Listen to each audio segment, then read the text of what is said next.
Hello viewers, সকলকে BD job নিউজে স্বাগতম জানাই। চলে আসলাম নতুন একটি ভিডিও নিয়ে। আজকে ভিডিওর বিষয় হচ্ছে প্রাইমারি প্রধান শিক্ষক পরীক্ষার ডেডলাইন কি অবশেষে চূড়ান্ত হলো। তো দেখেন, এখানে বলা হয়েছে প্রাথমিকের প্রধান শিক্ষক নিয়োগ পরীক্ষা 2026 আগামী 12 জুন অনুষ্ঠিত হতে পারে বলে আলোচনা চলছে। পরীক্ষার্থীদের নিয়মিত অফিসিয়াল নোটিশ পর্যবেক্ষণ করার পরামর্শ দেওয়া হচ্ছে।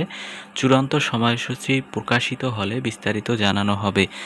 তো সুতরাং এই ডেডলাইন ধরে আপনারা পড়াশোনায় মনোযোগী হন, এবং যারা এখনও এই পরীক্ষাটি নিয়ে ভাবনায় আছেন, যেহেতু দেখেন এই পরীক্ষাটি কিন্তু এই সার্কুলারটি অনেক আগেই প্রকাশিত হয়েছিল অন্তর্বর্তীকালীন সরকারের সময়, কিন্তু এর পাশাপাশি যখন সহকারী শিক্ষকের পরীক্ষার সার্কুলার আসে, ওই পরীক্ষাটি কিন্তু অন্তর্বর্তীকালীন সরকার সাথে সাথে নিয়ে নেয় অল্প সময় ব্যবধানে। আর এই পরীক্ষাটি কিন্তু পিএসসির হাতে ছিল, পিএসসি কিন্তু এই পরীক্ষাটি নিতে পারেনি। কারণ হচ্ছে এর পিছনে অনেকগুলো কারণ আছে। কারণ পিএসসি কিন্তু মূলত বিসিএসের দায়িত্ব সামলায়। এই কারণে কিন্তু তখন 50তম বিসিএসের লিখিত পরীক্ষা ছিল, এবং এছাড়াও তাদের হাতে অন্যান্য আরও অনেক পরীক্ষা ছিল। এই জন্য কিন্তু তারা এই পরীক্ষাটি এখন পর্যন্ত নিতে পারেনি। তো 12 জুন ধরে আপনারা প্রস্তুতি গ্রহণ করতে থাকুন। পরীক্ষা তো হবে, দেখেন কবে নাগাদ অনুষ্ঠিত হয়।